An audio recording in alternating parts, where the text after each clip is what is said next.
Bismillahirrahmanirrahim. Assalamu alaikum everyone. I hope that you all are fine and you all are doing well. So we have done 4 lectures of lexical studies, and we have discussed about the morphemes, the basics of morphology, the types of morphemes, derivational morphology, and today we are going to discuss about inflectional morphology. We have discussed that derivational morphology के अंदर क्या क्या चीज़ें आती हैं, ठीक है। उसके अंदर हमारे पास सफिक्सेस हैं, प्रीफिक्सेस हैं, फिक्सेशन होती है। उसके अलावा मैंने आपसे डिमिनिटिव सफिक्स और उसके 5 टाइप्स जो पूरी थी वो सारी की सारी डिस्कस की। उसके बाद हमारे पास है इन्फ्लेक्शनल मॉर्फोलॉजी। अगर हम इन्फ्लेक्शनल मॉर्फोलॉजी की बात करें तो इन्फ्लेक्शनल मॉर्फोलॉजी में वी हैव बेसिकली सफिक्स, ठीक है। इन्फ्लेक्शनल मॉर्फोलॉजी क्या करती है? It basically provides the grammatical category to the word. What does it mean कि इन्फ्लेक्शनल मॉर्फोलॉजी हमेशा वर्ड की कैटेगरी को चेंज करती है, उसकी grammatical category. I am not talking about the part of speech, I am talking about the grammatical category. जब grammar में कोई फर्क आएगा, किसी भी वर्ड के कोई ग्रामेटिकल फंक्शन चेंज होगा, उसको हम क्या कहेंगे? Inflectional morphology. So the simple definition of the inflectional morphology is that it is the type of the new word formation, it is the type of the morphology in which we provide the grammatical category to the word, new grammatical category to the word. इसलिए अब हम इसमें एक और चीज मैं आपको बताते चलूँ। ये तो खैर मैं डिफरेंस में भी आपसे शेयर करूंगी कि इन्फ्लेक्शनल और डेरिवेशनल में क्या डिफरेंस है, लेकिन मैं आपको बता दूं कि derivational morphology basically deals about the prefixes and suffixes, जबकि inflectional morphology only deals with the suffix. Suffix वो हैं, एफिक्स ऐसे हैं जो कि एंड पे आते हैं, ठीक है। तो हम बात करते हैं अब स्टेम, रूट और बेस में डिस्कस कर चुकी हूँ अपनी लास्ट वीडियो में। If you want to watch this difference then you can watch the video, link in the description box. तो मैं आपको बताती चलूँ कि टोटल जो आपके सामने स्टेम मैंने दी हुई है, देयर आर बेसिकली 8 कैटेगरीज और 8 types of the inflectional morphology. अगर आपको किसी भी वर्ड का पता लगाना है कि क्या वो वर्ड इन्फ्लेक्शनल मॉर्फोलॉजी में फॉल करता है या नहीं करता, तो उसके लिए आपका क्या काम है कि आप देखेंगे क्या वो वर्ड इन कैटेगरीज में फॉल करता है।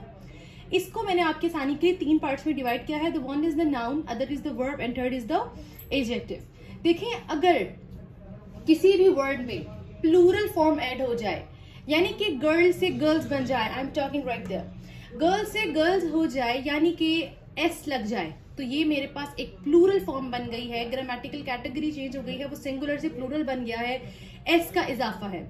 इसी तरीके से S I, E S I या वी ई एस, जैसे wives, knives, leaves and then double E की मैंने एग्जांपल दी हुई है, घूस से घीस बन जाता है, प्लूरल, ई एस की फॉर्मेशन, ठीक है। तो ये हमारे पास क्या है? Plural markers.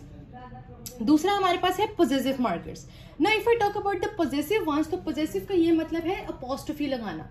अब जब हम किसी भी चीज में अपोस्ट्रोफी ऐड करते हैं तो वो क्या बन जाती है? पोजीशन। और उस पोजीशन को हम किस कैटेगरी में लेकर आते हैं? इन्फ्लेक्शनल। जैसे कि मैंने यहाँ पे लिखा दिस इज मैरीज बुक, ये जो मैरीज का एस लगा है अपोस्ट्रोफी, ये हमारे पास पोजीशन है। आप कहीं पे भी अगर वर्ड में देखें कि अपोस्ट्रोफी लगा है, that means this is a possessive marker. अब हम बात करते हैं वर्ब की। पहले हम एडजेक्टिव की बात कर लेते हैं, फिर हम वर्ब की बात करते हैं।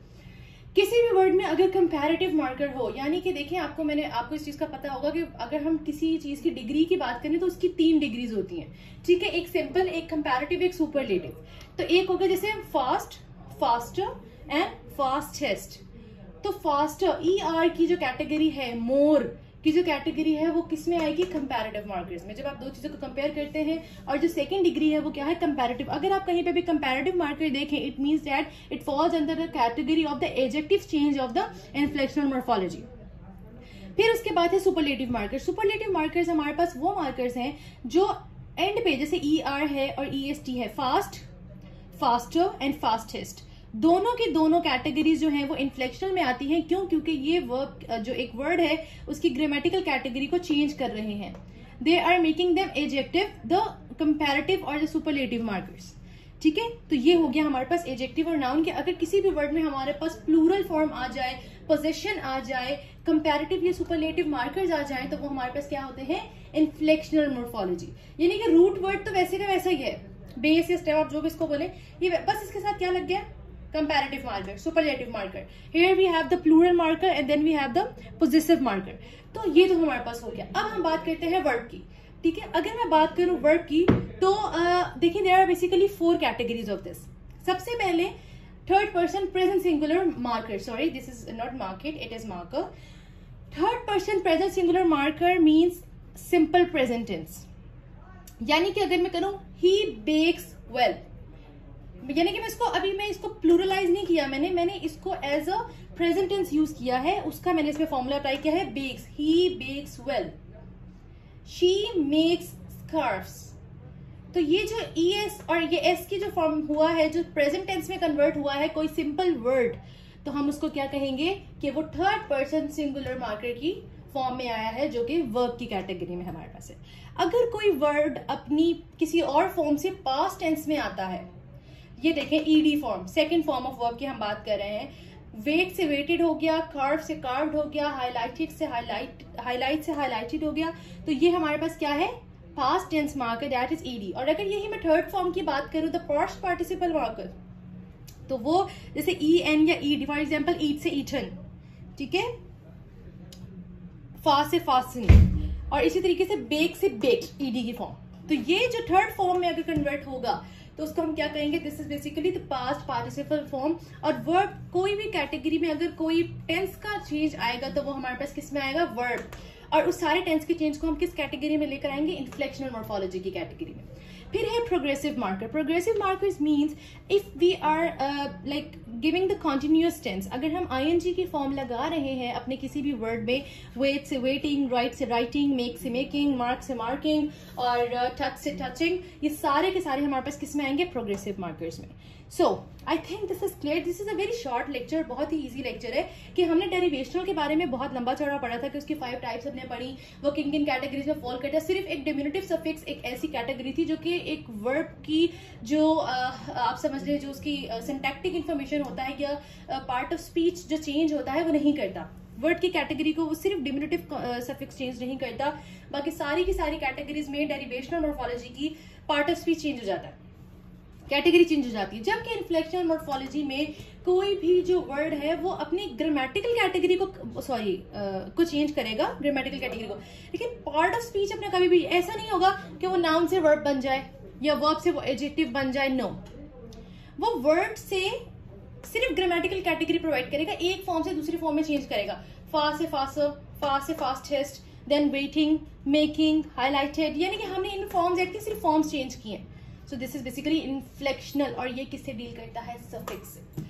डिफरेंस बहरहाल मैं बिल्कुल अभी नेक्स्ट वीडियो में शेयर करूंगी, बहुत शॉर्ट लेक्चर होगा, बहुत इजी होगा. इसके बारे में मैं आपको छोटा सा एक हिंट दे दूं कि इन्फ्लेक्शनल मॉर्फोलॉजी, जब किसी भी वर्ड में इन्फ्लेक्शनल मॉर्फीम का जो सफिक्स है, ईडी है ना यहाँ पे, अगर मैं वेट के आगे ईडी लगा दूं, मैं इसमें मजीद मॉर्फीम एंटर नहीं कर सकती. व्हाट डज इट मीन कि inflectional morphemes are the outer cover of a word. क्या मैं इसके बाद एस लगा सकती हूँ, क्या मैं इसके बाद ईडी, मैं एंड की बात करूँ, स्टार्टिंग में तो हम जाहिर है प्रीफिक्स लगा सकते हैं, but if I talk about the last, ये जो सफिक्स की बात करें, हम इसके बाद वर्ड में कोई एडिशन नहीं कर सकते. It means that inflectional morphology deals the outer layer या covering of the word, while that derivational one you can say talk about the inner layer of the word. जैसे मैंने कल आपको अनटचेबल की एग्जांपल दी थी, जो अनटचेबल है उसमें एबल जो है वो इनर कवरिंग है, वर्ड की इनर पार्ट है, और आगे अगर मैं उसके एस लगा दूं तो वहां पे फुल स्टॉप लग जाएगा, आप मजीद ऐड नहीं कर पाएंगे. So this is basically the inflectional morphology. I hope this lecture is clear.